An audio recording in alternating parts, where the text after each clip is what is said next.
I 100% thought I was going to die that day.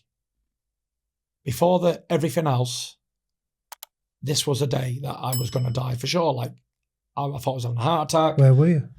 I went out with my mate Dave all day.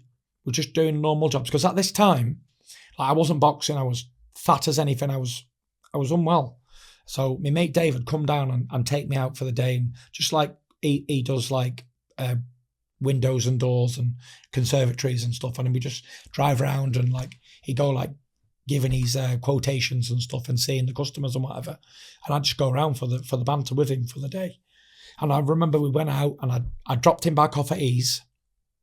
And Paris had phoned me and said, right, your tea's 5 minutes away. So I said, I'm only at my mate Dave's. He lives 2 miles from mine. And as I left him, this is going to sound crazy. The whole world went into Postman Pat.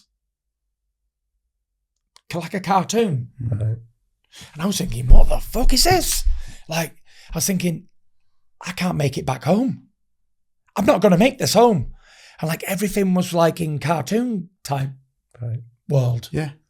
And I was thinking, wow, I've got to pull over. I was thinking like, I've got to pull over. I can't see. And then my eye vision went to like looking through a tube like this.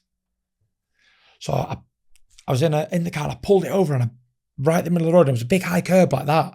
And I tried pulling and bang, hit this big high curb. And I thought, I can't pull over here. I've got to pull over a bit further.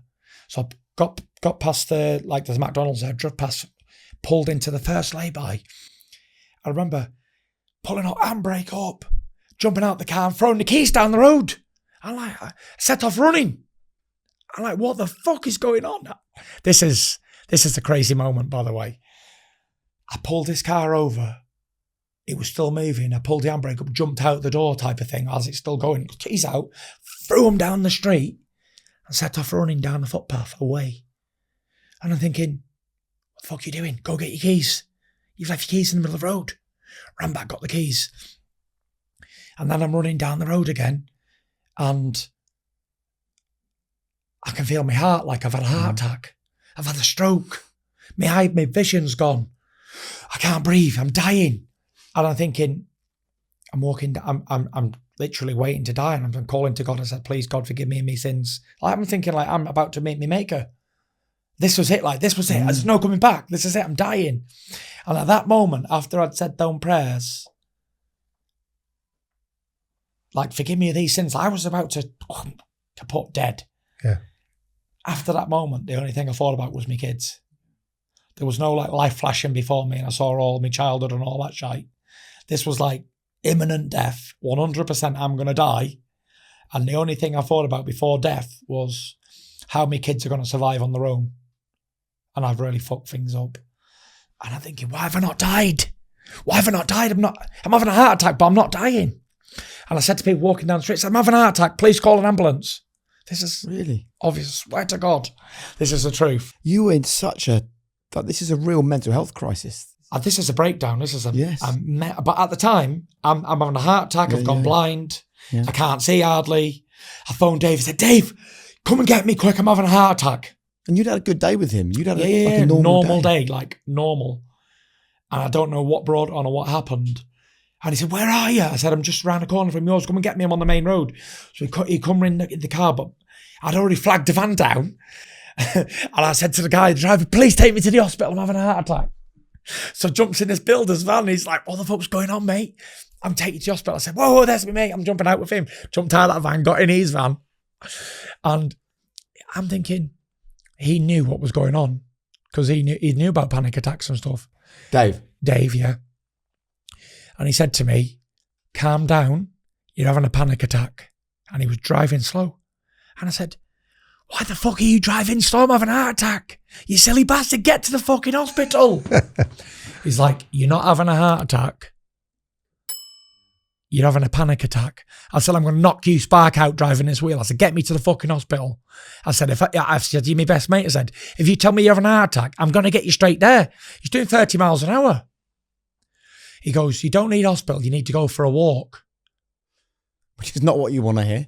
And I'm like, okay, this is it then. You're involved in this plot to kill me too then, are you? Oh, wow, you went there. So then I'm thinking, right, this is my best mate in the world. It's been my best mate for the last 10 years. Before this as well. Yep. Now I'm thinking, right, this is the plot now. He's trying to kill me. So I was thinking, right, he's going to pull this fan up. I'm just going to have to knock him out cold and I'm going to have to run away because he's obviously trying to kill me. He's going to try and push me in a river, or when he takes me on this walk, he's going to try and do me. So I'm thinking all these things. I said, Dave, I said, do you know if you try anything out on me, I said, I'm going to do you. He's like, what are you talking about? I said, I've told you to take me to the hospital and you want to take me on a walk. I said, you are trying to kill me. And he's like, right, I'm taking you to the hospital. Anyway, he's putting the radio on. I'm thinking, I can hear voices in the radio speaking to me. Oh, wow. I was like proper gone.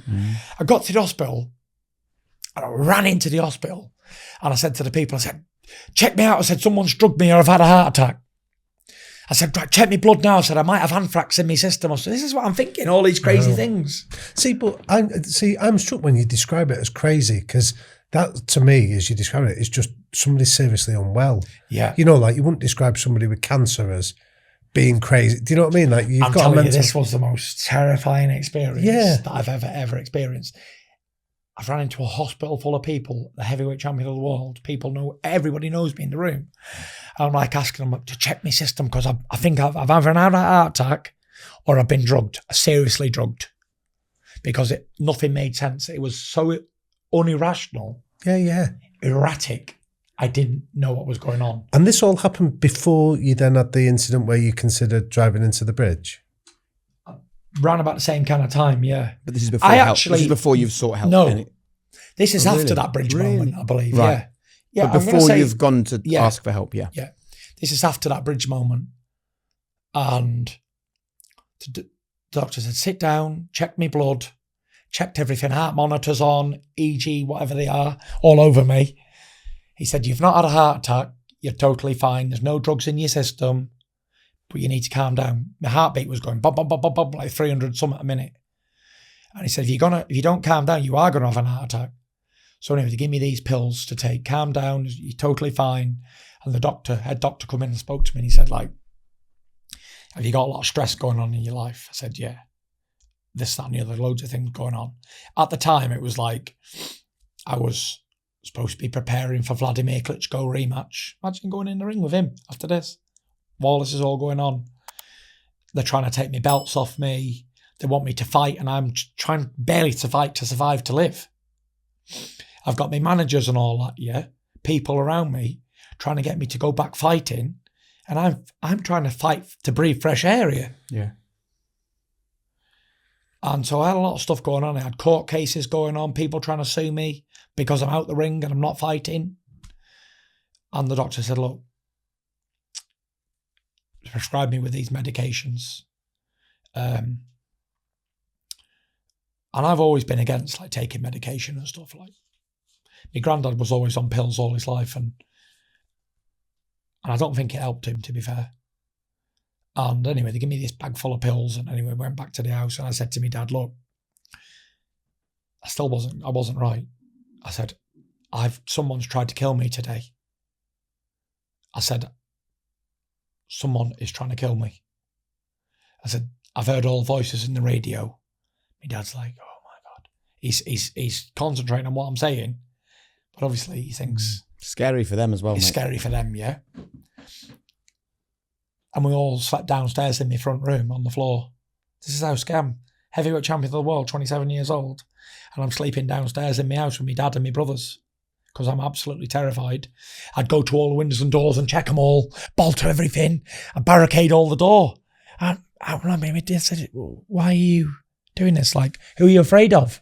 Who's coming? My dad's like thinking someone might be coming for him. But even there, when you're describing it, like the fact that you repeated and say I was the heavyweight champion of the world, and you go, that's the Gypsy King talking. Yeah.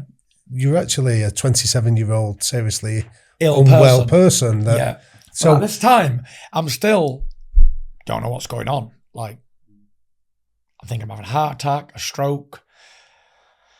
I was in a severely, very bad part of my life. And the last thing on my mind was boxing or anything like that. I really hope you enjoyed this episode of High Performance. If you can just do one thing before you go, I would love you to subscribe to our channel. You know, almost 80% of the people that come on here and watch our videos don't subscribe. And the more subscribers we get, the bigger our channel becomes. The bigger the channel becomes, the bigger the guests become. The bigger the guests and the more amazing things they've done, then the more it impacts your life, because we can have incredible conversations with the most remarkable people. So if you can spare me just seconds right now, I would love you just to subscribe to High Performance. Thanks so much, and keep coming back for more good stuff from our channel.